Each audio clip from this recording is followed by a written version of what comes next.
What if Yui really became a vampire at the end of Season 1? Yui is implied to be the first sacrificial bride to fully undergo the awakening, as noted by Shu, marking her transformation into a vampire. Before her, no other mortal woman has ever awakened with the power of a vampire since no vessel was able to endure the process. However, Ayato is convinced that it would be different this time because Yui has Cordelia's heart inside of her. She would survive.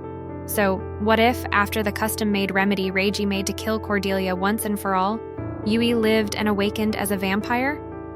She did say, "I'm so thirsty, I wonder why." After all, before the screen went black. This twist would elevate her from a fragile human in the midst of vampires to someone they can no longer control or push around as easily as before, and would create a vastly different Season 2. As a vampire, Yui is no longer the vulnerable human prey constantly at the mercy of the Sakamaki brothers. Instead, she's now one of them, which completely changes how they perceive her and interact with her. Ayato, who has always seen Yui as his prey, would face an identity crisis. He's no longer her protector or dominant figure, which might lead to him struggling to accept Yui as his equal. This tension could manifest in heated arguments, playful rivalries, and even moments of Ayato's rare vulnerability as he questions his place in her life. On the flip side, Subaru, the brooding outcast of the family, might find solace in Yui's transformation. For Subaru, Yui's newfound power and shared struggle with vampiric instincts could form a deep bond. Imagine tender moments where Subaru teaches Yui how to control her thirst for blood, creating a relationship built on mutual understanding and support. Meanwhile, the dynamics with the other brothers, like Reiji, Lido, Kanato, and Shu, would evolve too. Reiji might respect her more but also feel threatened by her growing influence, while Lido and Kanato could react in unpredictable ways, perhaps even seeing her as a replacement for Cordelia in their twisted perceptions. Then comes Season 2, when the Mukami brothers make their dramatic entrance. In the original timeline, they see Yui as the ideal Eve for their Atom project. But now, Vampire Yui completely flips the script. The Mukamis wouldn't just view her as a potential Eve, but as a significant obstacle to their plans.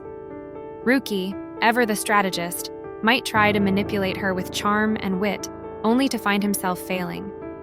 Azusa, the gentle yet masochistic Mukami, might find himself drawn to Yui's newfound strength, his admiration for her creating subtle but impactful cracks within his family's unity. His bond with Yui could spark jealousy or mistrust among the other Mukami brothers, particularly Ruki, who might see this connection as a distraction from their Adam and Eve mission. This would set the stage for more direct and emotionally charged confrontations, turning Season 2 into a thrilling battleground of wits, strength, and clashing ideologies. The tension would extend beyond the Sakamakis and Mukamis, as Yui herself becomes a key player with the power to tip the balance in unexpected ways. And what about Yui's vampiric abilities? Her transformation wouldn't just stop at enhanced physical strength or the ability to teleport. As a vampire, she might inherit Cordelia's sinister charm and magnetic allure, but also develop unique powers of her own. Imagine Yui discovering she has the ability to sense and manipulate the emotions of those around her. This gift would elevate her from a victim to a wild card in the vampire hierarchy, capable of subtly influencing conflicts or, when threatened, turning the tables on her aggressors. She could wield her empathy as both a weapon and a shield, making her an unpredictable force in the power struggles that define the series. Yui might even use these powers to challenge the established norms of the vampire world, proving that strength doesn't have to come from cruelty or dominance. Her transformation wouldn't just redefine her role in the narrative, it would shake the very foundation of the power structure that both the Sakamakis and Mukamis rely on. The brothers, once so accustomed to seeing Yui as their prey or pawn, would be forced to reckon with her as an equal or even as a superior force. This shift would lead to deep character development, as each brother grapples with their own feelings about her transformation. For Ayato, this could mean reconciling his possessive nature with the realization that Yui is no longer his prey, but a powerful partner. Subaru might find solace in her shared struggle, their bond deepening as they navigate their mutual search for identity. Meanwhile, Ruki, ever the manipulative tactician, could find himself simultaneously fascinated and frustrated by her ability to outmaneuver him emotionally and strategically.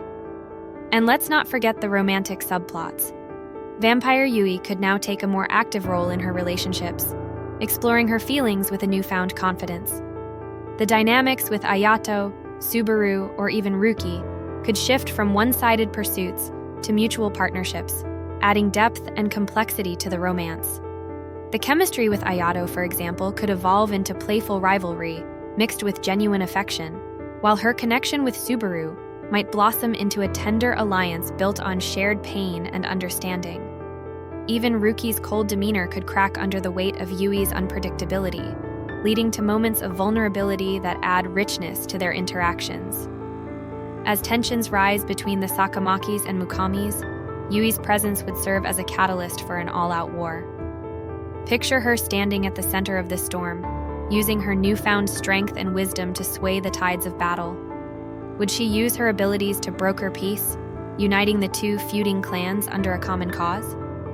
Or would she embrace the chaos, driving them further apart to carve out a path of her own? Either way, Yui's transformation would place her at the heart of the conflict, no longer a pawn in Karl-Heinz's grand experiment, but a queen capable of shaping the destiny of the vampire world. But the stakes are raised even further with the arrival of Carla and Shin Tsukinami, the founders of the vampire race. Their presence in Season 2 would take on an entirely new dimension with Yui's transformation. Originally viewing her as a mere vessel for their plans, Carla and Shin would now see her as both a threat and a potential ally. Yui's enhanced abilities and refusal to remain passive would force the founders to approach her with a mix of caution and intrigue. Carla, ever cold and calculating, might attempt to manipulate Yui, recognizing her as a powerful asset. His strategies, however, would need to account for Yui's newfound assertiveness and her ability to resist his schemes. Shin, on the other hand, might be drawn to Yui's strength and defiance, seeing in her a kindred spirit who refuses to bow to the expectations of others. This dynamic could lead to an uneasy alliance or an explosive rivalry as Yui navigates their attempts to control her. With Yui's transformation, the battle with the founders would no longer be one-sided. Instead of being a passive participant, Yui could stand her ground, using her abilities to challenge the Tsukinami brothers directly. Imagine a climactic confrontation where Yui, fully embracing her vampiric nature, uses her emotional manipulation powers to expose Carla and Shin's hidden fears and insecurities, destabilizing their plans. Her role would no longer be that of a pawn to be sacrificed, but a queen who could disrupt even the most ancient of vampire schemes. In a fascinating twist, Yui's transformation could also unite the Sakamaki and Mukami brothers against a common enemy. Just as in the original anime, the threat of the Tsukinami brothers, who seek to claim Yui for their own, would force the rival clans to set aside their differences. However, this time, Yui would play a far more active role in rallying the two groups. Her ability to influence emotions and her new status as a vampire could allow her to mediate between the Sakamaki's volatile tempers and the Mukami's calculated strategies. This alliance would lead to thrilling moments of cooperation as the brothers work together to protect Yui from Carla and Shin. Yui's presence as a stronger and more capable figure would elevate these collaborations, transforming her from a passive prize to a vital catalyst for unity in the face of a greater threat. Now it's your turn. What do you think would happen if Yui became a vampire? How would it change her relationships with the brothers or her role in the story? Share your theories and ideas in the comments below.